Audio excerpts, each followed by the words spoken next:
Shalom. First and foremost, I want to give all praise, honor, and glory to the Most High, Yahweh, Ba'ashem Yahweh Shai, Ba'ashem Rakakadash. And I want to say Shalom to all Kanakwat out there pursuing this truth diligently. Coming at you once again with another lesson. This is kind of a finishing up. Hopefully, well, it'll probably just be another one, but I got the other one up just in case, because we've just been singling them out. But another one of those topics that I found on Reddit. This is another one, and this one is from work reform, right? And these two I'll probably get through these, Lord willing, because they're similar enough, and it's a good way to close out. But this one right here is from work reform. And it says, stories like this are too common with our broken healthcare system. And, our healthcare system in America is not broken, okay? Broken, okay? We'll look up the word here. Broken definition, okay? Broken. It says, having been fractured or damaged and no longer in one piece or in working order, all right? Or another way would be, not working as intended, all right? If my phone was broken, it wouldn't be, acting the way it's intended to, all right? It's not taking photos, right? The camera's broken, all right? It's supposed to take photos, but it can't now because it's broken. The healthcare system in America is not broken, okay? Broken would mean that it's not working as intended. And it is working as intended, okay? It's intentionally made to where you cannot get care. It's intentionally made, all right, to hurt the sick, ill, and dying, all right? And it's intentionally made to where people that are on the poverty scale are unable to get the help that they need. That's not broken, okay? That's how the Edomites designed it to be, okay? Now, it's unjust, all right? It's a fucked up way to run a health industry, okay, but that's how these Edomites and these Amalekites run their societies, okay? That's just how so it's not broken. It's working as they intended it to be. They intended it to, hurt people, okay? So it's working, all right? It's a corrupt, all right, but it's not broken. It's a corrupt healthcare system, all right? It's a unrighteous and wicked healthcare system, but it's not broken, okay? It's working as it's intended to them. Okay, it's never meant to help you. And I always try to tell people, well, let's read it. So this is from the Dividend Breeder. And it says, my daughter recently had an ear infection. Took her to the doctor who prescribed an antibiotic. That doctor visit cost $244. My insurance covered $60, so we owe $184 out of pocket. I pay $556 per month for family health insurance. Something seems broken. Insurance is a scam, okay? And anybody that says it's not does not have a fundamental understanding of how insurance works, all right? Insurance, by design, is a scam, okay? It is a scam. If we go, and I'll tell you why. First of all, the healthcare system in America is a for-profit organization, okay? You can look it up, all right? What is a for-profit organization?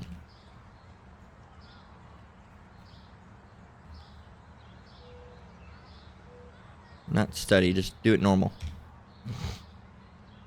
All right. I don't want that.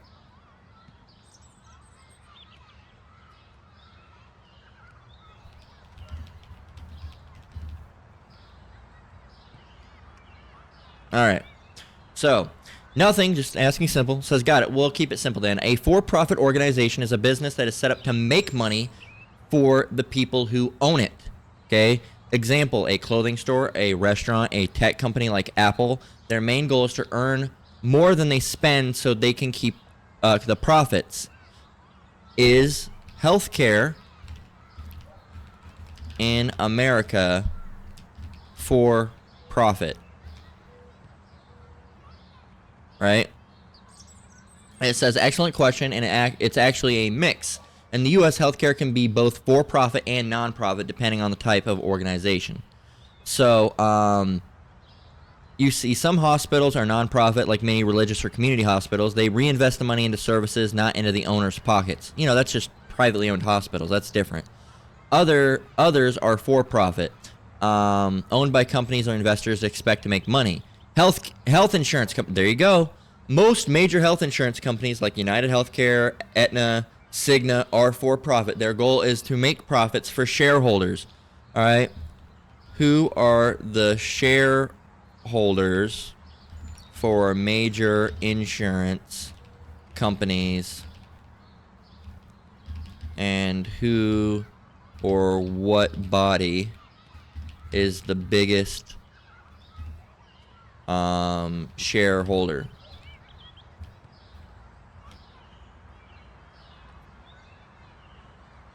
All right, so the major U.S. for-profit organizations: United Healthcare, Anthem, Aetna, Cigna, Humana. That says these companies are publicly traded, which means they are owned by shareholders who buy their stock. Anyone with money, individuals, investment firms, pension funds, can buy shares. If anything that you're trying to go into, all right, has stock, it's for profit. Okay, it is for profit. For example, nine times out of ten, because they're trying to make money for those shareholders or stockholders. It says most of the time the biggest shareholders are Vanguard Group, BlackRock, and State Street. So there you go. You know, that's the 1948ers. All right, the small hats.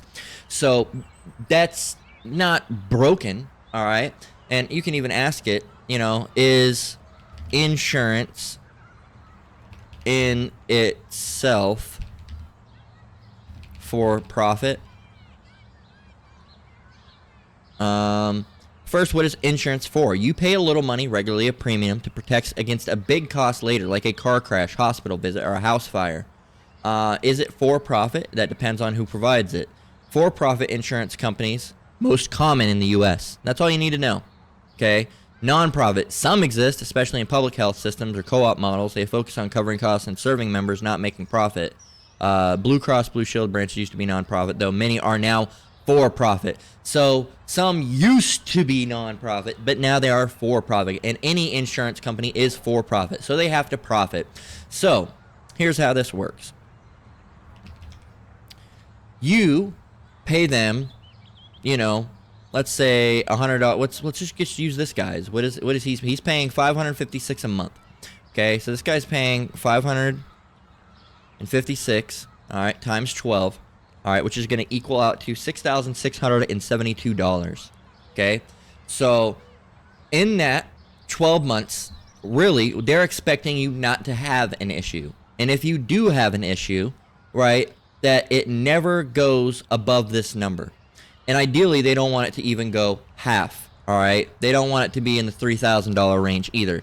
So what do they do in that case? They deny coverage. Oh, sorry, we cannot cover you. So you've been paying. You know, you pay them almost $7,000 a month. $7,000 a month. You pay them almost $7,000 a year in order to get, you know, your co-fees waived. You know, you go to the doctor every 3 months, and your co-fee would be $50. All right, and they pay that for you. So grand total of $150 they're covering in that year, and they pocket. All right. They pocket $6,522. All right, or you end up having a procedure done that costs $1,000, and they'll cover that. So they still make home with $5,522. Who are they making profit off of? They're making profit off of the people that didn't use their insurance that year, okay? And you say, oh, no, that's money going to me later. No, because if you've been paying into your insurance for, 10 years, all right, which would, let's just round it up to, $6,065, $1,000. I don't even remember what the guy said what the calculator said it would be.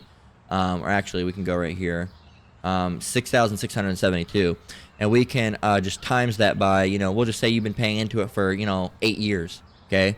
And so you've paid them $53,376. If you have to go and get a procedure done for $20,000, you've been paying them that, you paid all that money in for 8 years, and you need a procedure done for $20,000. Do you think they're going to cover you for that? No, they're not going to cover you for that.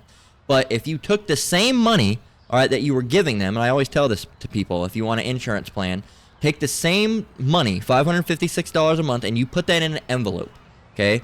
Not in a bank or anywhere they can, hit you with fees or anything like that, but you put it in an envelope, Okay, and this ultimately is why they're gonna, you know, come up with the mark of the beast. All right, is because they don't really want it. They want to know where that money is. Okay, when you pull out of the bank, they don't know where it's gone. Okay, they want to be able to track it. That's why they really incentivize digital spending. All right, that's why things like credit cards. They want you on that debt. They want you on the debit cards as well, because they can track you on the debit cards. Okay, and you know, and then they also incentivize it by making sure a lot of companies aren't, you know, oh, we don't accept cash anymore. Like where I work, we don't even accept cash. Okay, not anymore.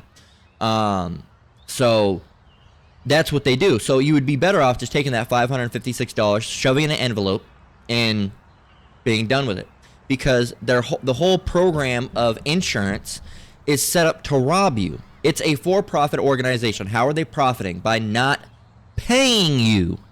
Right? They can't profit if they're paying you, so they just don't pay you. Solves that, right? Oh, you need a 3,000? Sorry, can't cover it. We'll cover 1,000 of it, and you can cover the rest. Right? That's what they do. That's what they do. And the rest of the money is for profit. Okay? And if you look, you can go and look at somewhere like biggest healthcare companies in the U.S. Who's currently the United Health? We won't use them because one of their guys got shot, so their stock probably tanked. But we can go and look up HCA Healthcare. So let's go look at their stock. All right, I'm sure they have one. Yeah, HCA stock.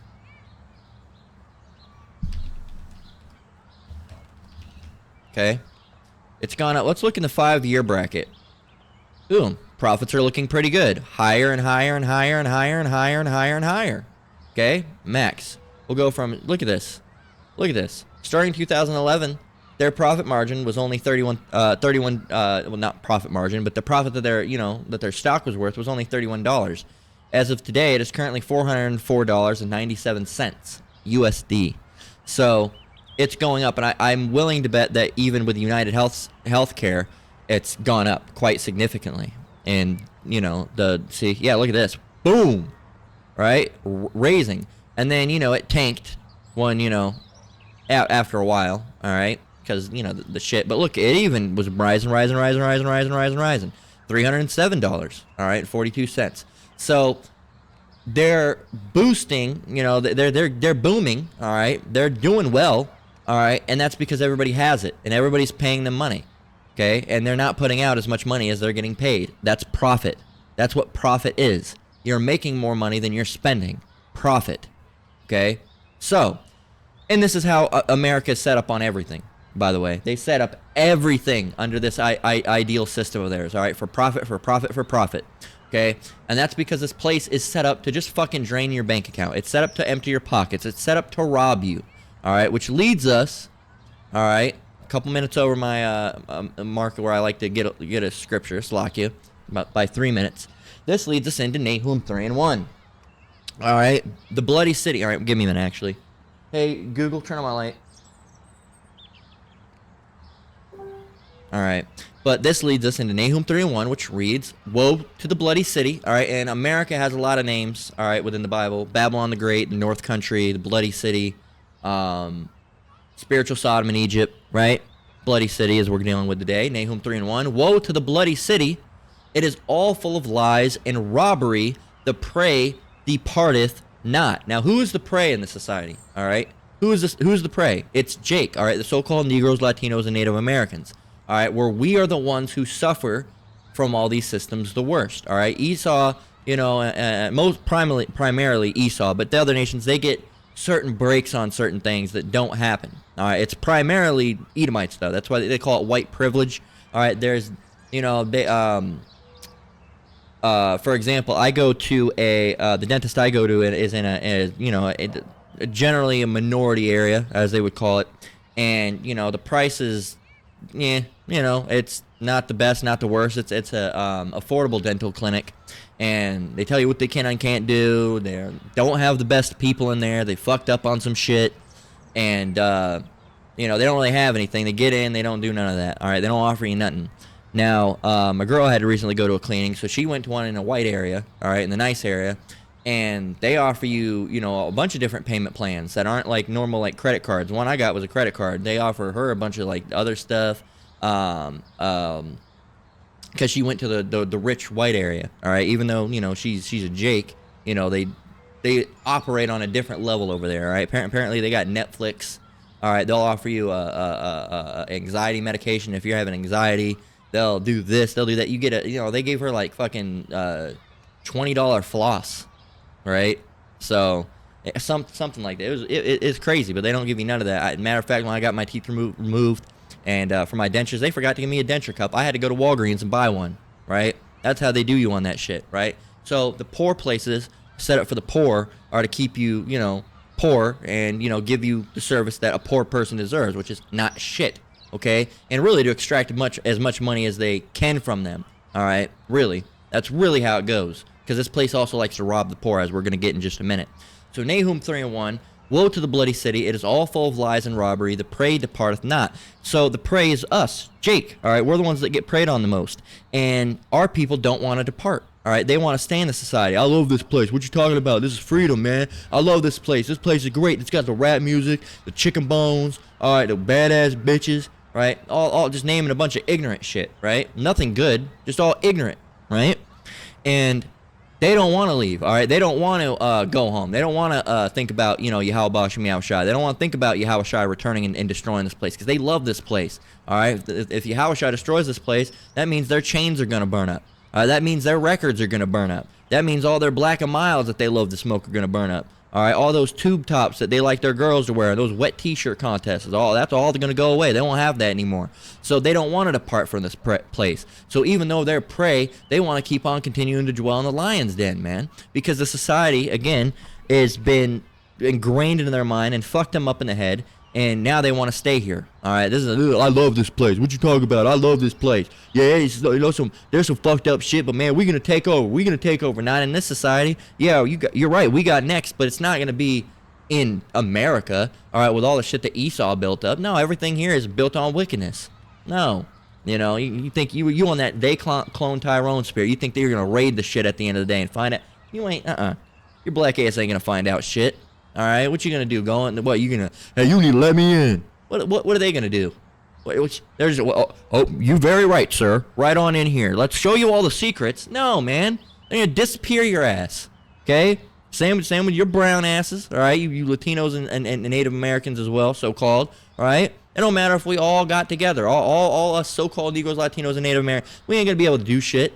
All right, and it's also not for us to try to make moves, man. That's the Lord's work. All right, it's His thing. We ain't supposed to mess with His movie. All right, if you were directing a film, you don't want anybody to fuck with it. All right, so first of all, we can't mess with it. All right, because we have the illusion of free choice. Okay, but secondly, if we had the choice, you wouldn't want anybody messing with your stuff. All right, He's got it. The Lord's got this, man. He's having everything happen for a reason. Look, these Edomites are destroying themselves now. All right, they're destroying themselves now. They're being revealed constantly. They slip up. They say some dumb shit. They get revealed in a photo or some news article, or something comes out about them from 30 years ago, or someone blows the whistle on it. They're getting caught up, man. All right, they're getting caught up, and that's why there's so much complacence, all right, in society. The reason we have so much complacence, the only reason that there's so much let's look up what that is, all right?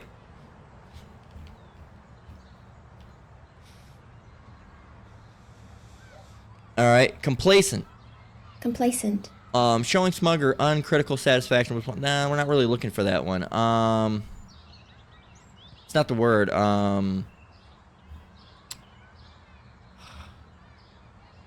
There's another word.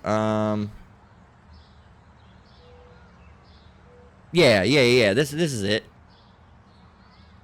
Right? I was like, have I been using this word wrong? No. Complacent. Let's get it. Complacent. All right, complacent. It says, pleased, especially with oneself or one's merits, advantages, or situation, often without awareness of some potential danger or defect. Okay, agreeable and eager to please. All right, complacent. You're just agreeable. There's a bunch of evil going on in society, and it's fine. There are some bad things. Why don't you rise up and revolt? Well, some people should. They should, It's because and the mass amount of complacence in this, because back in the day, remember, it was illegal to overthrow a government if they were corrupt. Nobody's done it. Why? Oh, there's more of us than there is them. Why has nobody done it? Think. Why has nobody done it? Complacence.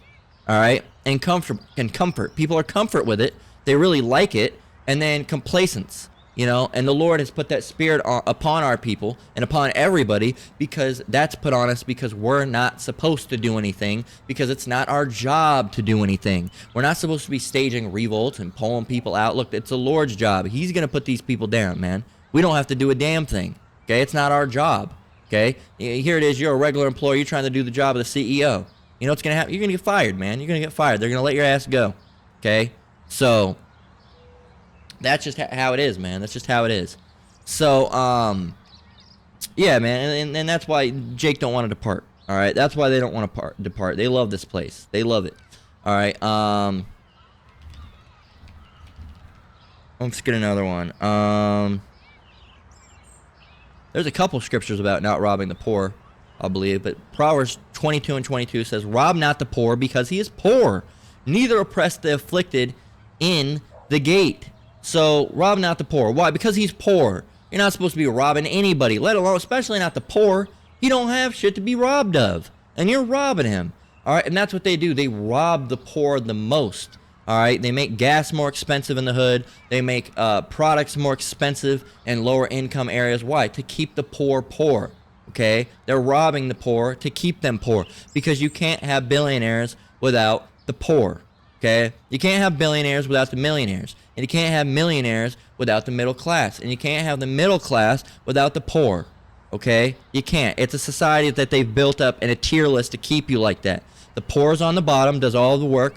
The middle class does a decent amount of work, but not as much as the poor people, and they get paid better. Then you have the millionaires, which don't do hardly any of the work at all. And then, the billionaires, they don't do anything. All right. The only thing they do is they do some things. They go and check up on the people that they've paid to, check on their stuff. All right. Are our numbers good? They are. Gotcha. Cool. Sounds good. That's all they do. All right. That's all they do. All right. You think they're going out and doing it? Well, they work hard. They work hard. They don't work hard. Are they out there? Are they the ones building America? Are they ones out there that are digging the ditches? The ones that are laying the pipe down to go and get plumbing systems, all right, throughout the whole city and countries? Are they the ones that are, doing electrical? All right, are they electricians? Are they the ones that are the builders? All right, are they the ones doing stucco? Are they the ones that are doing all this different types of things with wood and carpentry? Are they the ones that are building in society? No, they're not. Okay, that's the poor that does that. They keep the poor doing those things to pay with their bodies to get, and that's really, the construction is a poor man's clutch. Pay with your body to get some money. All right, what do you want more, your life or your money? Okay, because if you work in construction, a lot of those guys live to be about 50 or 60 and cap out. All right, sometimes not even that. They have heart attacks. They're drinking Monsters all the time, smoking cigarettes out there, right? And it's and in the heat and dehydrated, and it's putting extra stress on your body, and not getting enough sleep, working 14-hour days, and just to get a little bit of a buck. And so what are the rich people doing that? No, they're smoking a big old Cuban cigar. They're sitting in a fucking yacht pool. All right, a pool. Here it is. They're driving a boat on the water, and they're in water, not in the ocean, but in their boat. In a pool that's on their boat, that's on the water, smoking cigars, all right, with 42 different models from all over the world, all right, listening to music, all right, doing sick shit, all right, other sick shit. Some of those models, some of them are just little kids because they love doing that too. And then everyone looks at them like, wow, he really worked for his. All right, he didn't work for shit. All right, that money was handed down over the generations from the people they robbed it from. All right, and who did they rob? Us. Okay, us. All right, the Israelites. Okay. So yeah, man, that's how the society works. Is just off of robbery. Okay, just off of robbery. That's all they do is rob. Okay. Let's see if we can get another one. Let's see. There's a couple ones. KJV scriptures on not robbing the poor. Let's see if it can pull us some.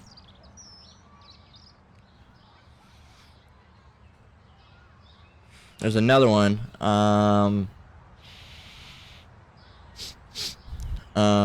You know, Isaiah 10 and 1. I'll get it. All right, it's good enough for what we're talking about. Not good enough as the scripture's good enough, but for what we're talking about, at least on topic. Isaiah 10 and 1 too, because you know that's the other thing. They put there's actually a thing. I'll see if I can go and find it. You know, and they've monetized everything. All right, it's all full of lies and robbery. They have monetized everything. Raila Yasharallah made a post earlier, and it's true. It says, can someone explain this? It says licensing liberty. Now, I guess this is in, you know, some, you know, statutes, right?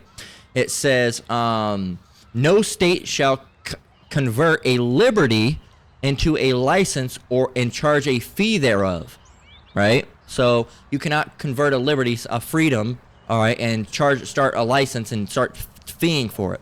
Now, what if they do? If the state converts a right, all right, liberty into a privilege, the citizen can ignore the license and fee and engage in the right with impunity. Now they'll give you a fine for doing that. All right, if you do that, if you say, oh, I'm not going to get my license and registration done, I'm not going to get a hunting. Now, if you go and drive that car, now they'll fine you because you didn't they'll fine you because you didn't pay the fine. All right, so isn't that ridiculous? All right, and if you don't pay that fine, you'll get another fine, right? And then you'll eventually go to jail, unless you pay a fine to not go to jail. See? So it said, can someone explain how this became this? Fishing license, hunting license, driver's license, drone license, barber license, tattoo license, massage license, travel agent's license, contractor license, marriage license, camping permit, construction permit, solar panel permit, livestock permit, street vendor permit, concealed carry permit, burn permit, protest permit, photography permit, vehicle registration fees, boat registration fees, bike registration fees, building permit fees, parking meter fees, toll road fees, land use fees, firearm license fee, parking entry fee, liquor license fee, and there's more fees where that came from. Money, money, money, rob. Okay? That's what they do. They rob the poor. And they make these decrees. And they're unrighteous. All right? A decree. What is a decree? All right? Look up what a decree is. A decree is what? An official order issued by a legal authority. You must get this license. You must get this, what do they call it? Like a pass. You know, you must get it. You have to do it. You have to do it. You don't have an option. Or you don't have a choice. You have to do it. You must do it, right? So, Isaiah 10 and 1 through 2, it says, woe unto them that decree unrighteous decrees, and that write grievousness which they have prescribed, to turn aside the needy from judgment, and to take away the right from the poor of my people. There we go. That widows may be their prey, and that they may rob the fatherless. So they're robbing the people that are already in a bad situation. Right? They're taking it's a sick situation. That's who these Edomites are. That's why they need to be taken out. All right? And the Lord's going to take them out. Right? So that's the end of that one. This one's just titled, this is from Lost Generation. This one's titled, This is How the World Ends. And this lady actually had, she was right. It says, this is the way the world ends. Not with a bang, but a series of increasingly alarming events we slowly become desensitized to. Okay? And it flows perfectly what we're talking about. You know, money starts, slowing. All right, jobs, and people, it's all fucking guys, right? And they got the boomers, all right, the older generation, and not all of them. I'll give them credit. Not all the old people know, but a lot of these old people are so fucking out of touch with the world because they've been lied to, and they don't look, and they're old and they don't look into it anymore. And they think, oh, these kids are lazy. They're not working. Back when I could afford a house, back when I got my first car. Yeah, well, if you just do simple research, which a lot of old people and boomers don't do, you can see that, yeah, you were being paid, $1 an hour, right? But how much was an apple back in the day? Okay, how much was an apple? Or or you say, oh, I got, for example, there was a guy I just saw doing it, not too long. Let's see did I save that video? As a matter of fact, there's a video I saw. And I saved it today on Instagram Reels. I might have saved it. I might not have. Let me see. I might not have. But there was an Instagram video Price in Baltimore house today versus 1999. Let's see if I can find that video. Okay. And it was a short video.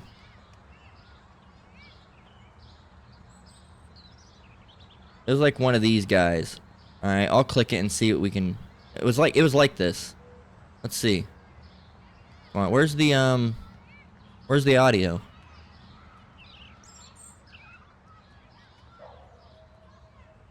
How much money do you have to make to afford a home in America? In 1985, it was $24,910. By 1991, it went up to $30,126. 1999, 40 grand, 816. 2006, 42 grand, 200.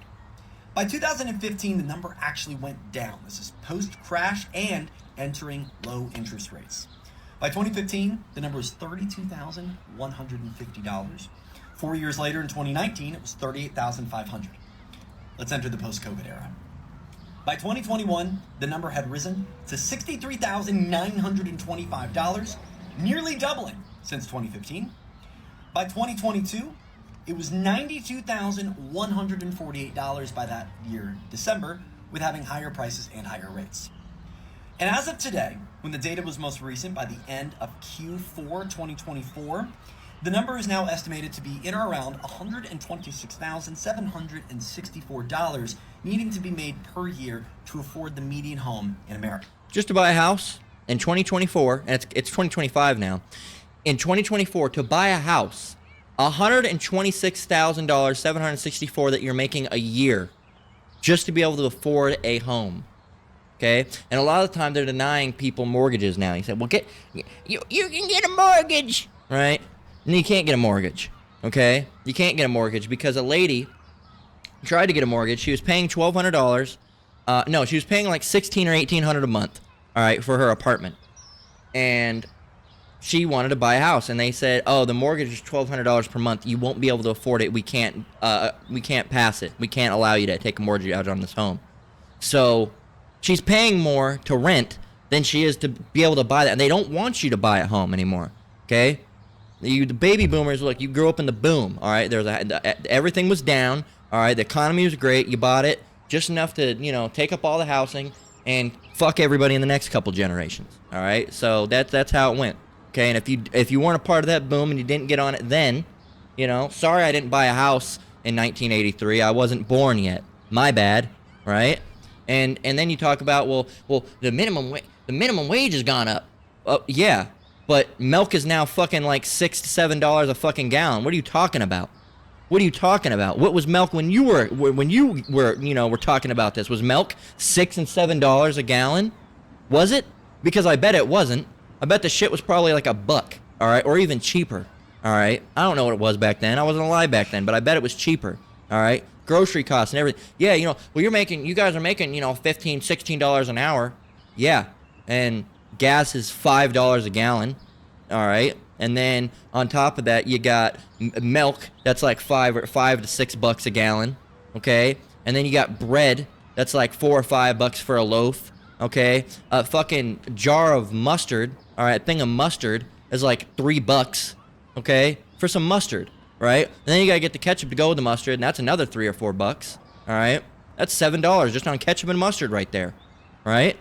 So yeah. And so you're almost, so ketchup, mustard, that's $7, and then you get the bread for the $4, that's $11, and then you get the mayo, that's another $4, so that's $15. So there's your $15 an hour. Congratulations, you got mustard, mayo, all right, ketchup, and some bread. You didn't even get your lunch meat, so that's an hour's worth of working, and you haven't even got all the things that you need to buy working 1 hour doesn't even get you all the things you need to make a sandwich, right?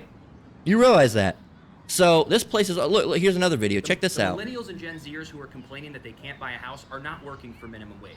These are people making $60,000, $70,000, $80,000, $90,000. That's the other thing. They say, oh, you're not working enough. You're not making enough. Or they're like, oh, because now you have 3-day weekends. All right, a lot of people, oh, you take a 3-day weekend. You're lazy. You're taking a 3-day weekend. No. We're making more. And even if we took that, we still wouldn't be able, if we could work 60 hours a week, we still wouldn't be able to afford a home, right? So, But minimum wage workers are also. and you were, by the way, you were working minimum wage back in the day. We're not working minimum wage. I work well above the minimum wage currently doing my job. All right, can I afford a house? No.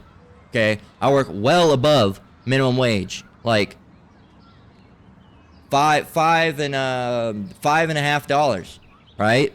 $5.50 higher than minimum wage, which back in the day I would have lost my mind. Whoa!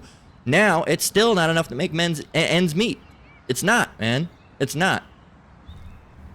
Because groceries are expensive, all right? And then you got to think about phone bills are expensive. You got to eat. You have to eat. You can't not eat, all right? And then gas, all right? Even if you're carpooling with somebody, you got to give them gas. Filling up your car is like $50-$60 now, all right? And that's just for a regular, economy line car, right? If you have a truck, oh my gosh, $80-$90 to fill up a truck. Also complaining because they can't So, afford listen to rent. this. If you look back to 1980, the rent was $243. Minimum wage was $3.10, meaning your monthly gross was $496.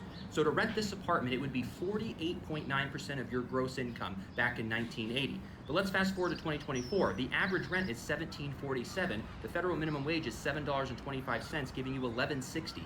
You can't even get an apartment with the federal minimum wage. But let's be generous and double the federal minimum wage, because people at Walmart and fast food joints are making $14.50 to $15. So $14.50 would bring you to $23.20. So technically you're making more, but this is your gross, and it'd be 75% of your gross income, making double the federal minimum wage in 2024. But let's take it even a step further. ZipRecruiter said that the starting pay for college graduates is $24 an hour. So that would be $38.40 a month. So someone with a bachelor's degree could afford this one-bedroom apartment, but it would be 45.4% of their gross income. A college graduate is spending the same amount of their income on rent as the minimum wage worker in 1980 did. Roughly the same. And the minimum wage worker in 1980 put on a hat, learned skills for 2 weeks, and started their job. A bachelor's degree spent 4, 5, 6 years of their life in school and $50,000, $60,000, $70,000, and now have to spend the same amount of money on rent as a minimum wage worker did in 1980. Isn't that just great? And then they go, and you're doing all this fucking struggle, and they go to say, oh, you kids aren't working hard enough. Well, sorry, you old biddy you don't know how it works. You grew up in a different society where hard work related to success and how. Here's something. If society was still, where are all the men that are having secret families? Think about it. Back in the day, you hear, oh, he had a secret family. He had why are men not having secret families? They can't afford to have secret families anymore, man. You think you can have a separate house down the town over where you have a secret family? There ain't no such thing as secret families no more. They don't exist. Nobody can do that anymore, okay? And a lot of people are saying this type of shit while they're living in homes, all right, that they bought, generations ago, all right? So, and it's, and that's how society works right now. All right, they convince all these people that no, that's not the case. You're not working hard enough, or if you work hard, you'll be rewarded, or do this. And so you have people that are doing this grind, all right, trying to hit the American dream that fucking died. All right, they call it American dream. All right, they call it an American dream for a reason, because you got to dream it to believe it. All right, what did George Carlin say? He says, oh, no, that's what it was. He says they call it the American dream for a reason, because you got to be asleep to believe it, okay? You got to be asleep to believe it. So, and that's what it is. It's the American dream. It's not the American reality. It's the American dream. You're dreaming of it, and you got to be asleep, all right, to believe it, because that's how a dream works, right? So it's increasingly alarming events that get slow. That's the end of the world, all right? And it gets dragged down. Did Rome just go up and smoke in one day? No, all right? Things started happening. Interpolitical relationships started failing. The citizens started revolting. People started dying. People getting assassinated. And then it eventually just crumbled, all right? And that's what's happening to Babylon, all right? New Rome, a new iteration of Rome. And that's what's happening to this place. This place is going out. All right, this place is going out. Like I said yesterday, to quote Apostle Gabar, quoting George Carlin, America is circling the drain. Okay, it's circling the drain. So this is Ecclesiastes 34:21. It says, "The bread of the needy is their life. He that defraudeth him thereof is a man of blood. Okay, verse 22. He that taketh away his neighbor's living slayeth him, and he that defraudeth the labor of his hire is a bloodshedder. You are killing people, essentially. You are murdering people. Yes. Yes, by doing that, you are killing them. Okay, let's get 21 through 22 in the Good News Translation. Food means life itself to poor people, and taking it away from them is murder. It is murder to deprive someone of his living or to cheat an employee of his wages. Well, these people ain't murdering people. What are you talking about? Esau's killing people. They're fucking killing people, man.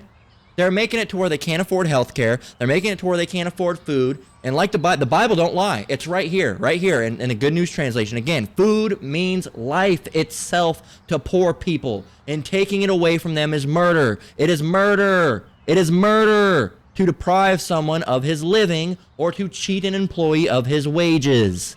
You are murdering these people. You're killing them. You're murdering them. You're killing them. By doing that, you are killing them. Okay? And by putting all the poisons in the fucking food, you're killing them. And where do you see the worst fucking foods at? Dollar Tree, Dollar General, Family Dollar. There used to be the 99-cent store here in Vegas, but they closed it down. Wouldn't want poor people to get a deal, even if you're killing them because of it. Right? It's ridiculous, man. Ridiculous. And you know, these wicked ass motherfuckers, man, are just evil. Evil. All right? And that's why this society has to be put out. It's got to be taken down. Yahushai's got to come back and fucking stomp these people out, man. That's what he's got to do. He's got to fucking stomp these people out to pulp, to dust. All right? Because they're wicked. All right? They don't know what righteousness is. They're greedy. They're filthy. They're terrible rulers. They can't even do shit right. All right, and they're a bunch of little fucking kids. And really, the fact that they're even rulership is nothing more than accomplishment of Yahweh Bashem Yahushai. You know why? Because he used these people as an example to show his power. He said, look, I took the weakest of the people, the base men, the bottom of the barrel, the fucking filthy Edomites. Not that he would swear. I don't know if he would, but I'm not going to put that in his mouth. The bottom of the barrel Edomites, and I made them into a people of great power and control over a nations. One primary nation, but really in the pockets of multiple nations that they have indirect control of. Not really indirect, but it's directly indirect, right? Not a lot of people see it. But and put them above these people as a whooping stick, all right, for the Israelites, just to show you that I can take someone from nothing and put him into a high point. All right? That is nothing more than a power display. All right? A extreme display of power from the beloved Lord Yahweh Bashem Yahushai. All right, the Father and Son. Okay, that you should see that and say, wow. All right, when this people are the bottom of the barrel to the point that when Yahushai takes them out, bop, whacks them back into the Stone Ages. All right, but being the retard that they are, sitting on the ground because they have no throne, people are going to look like the Scripture said. They're going to look and say, this was the guy. This was the guy. All right, that ruled the nations in anger. All right, this was him, roughly paraphrasing, of course. You know. That freed not his prisoners. This is him. This is the guy. Really, this pathetic, you know, just little sniveling little punk. This is him. Wow, you're very powerful, Lord. Wow, you know, that's going to be you know, it's almost unimaginable that someone this low could be this high. But that's a display of power from Yahweh Bashem Yahushai. And these people cannot rule. All right, all they do is rob and they steal, and that's why the Lord's got to come back. He's got to kill these people up, and we got to be put into rule. All right, here's where we're going to close out, right? This is where we're going to close out. Sirach, Ecclesiasticus, right? 10 and verse 8. And this is where we're closing out. This is Ecclesiasticus. I want to get one more. Let's see. Let's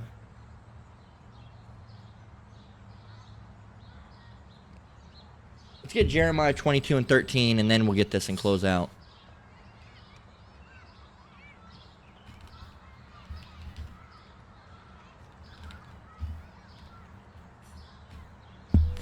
And let's get one more.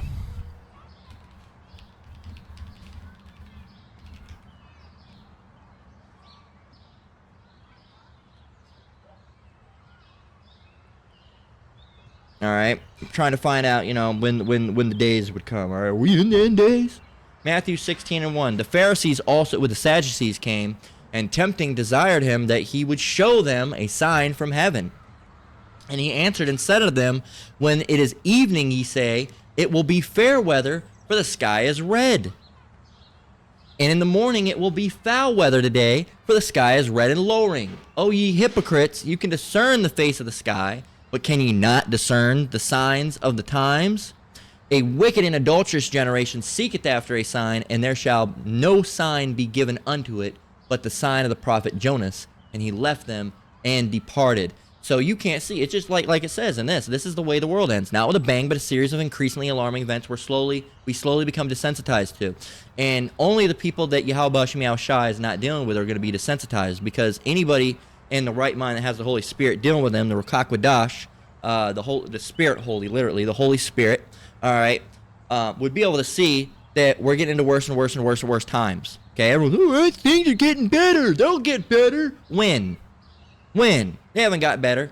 Since when? When have they gotten better? They haven't gotten better in fucking 24 years, okay? Since 9/11, it hasn't gotten better, right? Really, that was a turning point in America, right? The 9/11, that was a turning point.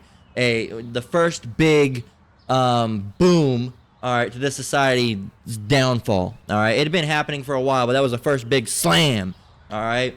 And then, COVID, that took over and did the rest of the work. And now, oh my gosh, yeah, people are fucked up in the head. You got these kids can't even talk to you right, looking you in the eye right. They're all full of GMOs and vaccines, looking you in the eye like, hello? It's like, what the fuck is wrong with this motherfucker, man? Somebody get this guy a book, right? Jeremiah 22:13, it says, woe unto him that buildeth his house by unrighteousness. And that's what these Edomites do. They build up their house, they build up their society with wickedness, right? It says, woe unto him that buildeth his house by unrighteousness, and his chambers by wrong, that use his neighbor's service without wages, and giveth him not for his work. Well, he gives you something. Yeah, if I make you work all day and I give you a fucking nickel, yeah, I gave you something. Oh, get out of here, I gave you something. Fuck off, I gave you something, right? That's unrighteous, right? You're giving him, you're not giving him what he needs to live, all right? You're not giving him what he needs to live. So you're essentially killing that person, okay? And finally, Ecclesiasticus 10:8. Because of unrighteous dealings, injuries, and riches got by deceit, the kingdom is translated from one people to another. Who is that people? One more scripture. Here's one more for you. This is it right here. 2nd Esdras 6:9. All right. For Esau is the end of the world, and Jacob is the beginning of it that falleth. And Jacob, that's the line of Israel. Israel came through the line of Jacob. All right, Jacob's name was actually later changed to Israel. Okay, so it's going to go from Esau's rule to Israel's rule. Okay, not Babylon. Babylon's going to be cast away. It's not going to ever be dwelled in again, because it's a place of fucking wickedness, and it's not going to be dwelled in. All right, it's going to be birds and unclean animals that live here, and that's it. So yeah, man, it's because of all this, it's got to be stripped out of their hands and given to us, because we can rule in righteousness. We know what righteousness is. They don't. Okay, the Lord is not in all their thoughts, as the scriptures say. They don't think about anything in a righteous sense. So they got to go away, and we got to be put into rulership, of course, under Yahweh Shem Yahweh Shai. So that's the lesson. All right, Lord, what was edifying. I'm going to close out there. Once again, I want to give all praise, honor, and glory to the Most High, Yahweh, Ba'ashem Yahweh Shai, Ba'ashem HaKakwadash. I want to say shalom to you brothers and sisters out there. Keep enduring. Keep the faith. We're almost out of this wicked society. Till next one, Lord willing. Shalom.